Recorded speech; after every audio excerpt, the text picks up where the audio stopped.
Nouvel épisode de Vers sous thé. Aujourd'hui, je suis du côté de Péhéry chez Aurélien Hospital, qui est jardinier paysagiste, qui a donc forcément son propre jardin, mais surtout une micro-pépinière depuis 2021. Bonjour. Bonjour. Je cherche des plantes. Est-ce que je suis au bon endroit? Ah, je pense que c'est le bon endroit. Il y a que ça, des plantes ici.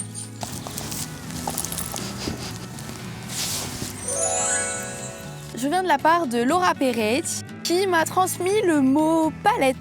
Un jour, elle est venue chez moi et j'avais plein de morceaux de palette devant chez moi. Ce morceau de jardin m'a été prêté. Il n'y avait que des graminées, de l'herbe.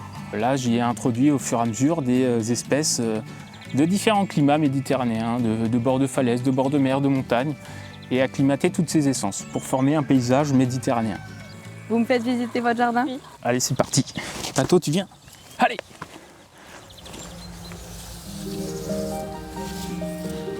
Je vais ranger les plantes un petit peu par secteur. Celles qui ont besoin de beaucoup d'eau, ou de l'eau fréquemment, on va dire.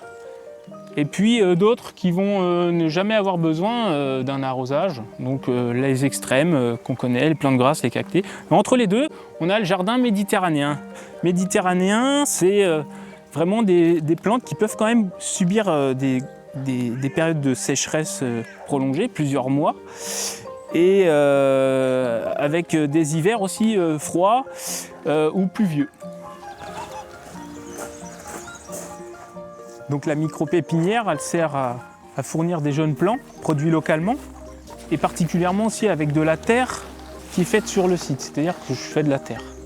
Moi, je sais pas ce qu'il faut que j'enlève. Déjà, tu regardes bien. Ouais, ça va. Pas mal. C'est pas une fleur.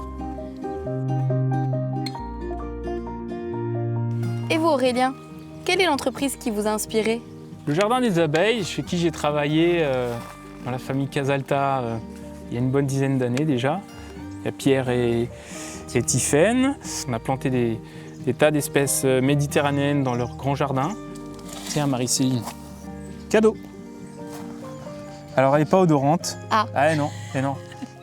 Elle est facile à faire pousser. Elle refleurira chaque année, sans problème. Je vais réussir à pas la faire mourir? Ah, c'est sûr. Merci Aurélien. J'essaierai de me rendre donc à Ocana dans le prochain épisode de Vers sous thé et je vous donnerai quelques nouvelles de cette plante. Tu en prends soin. Je vais essayer.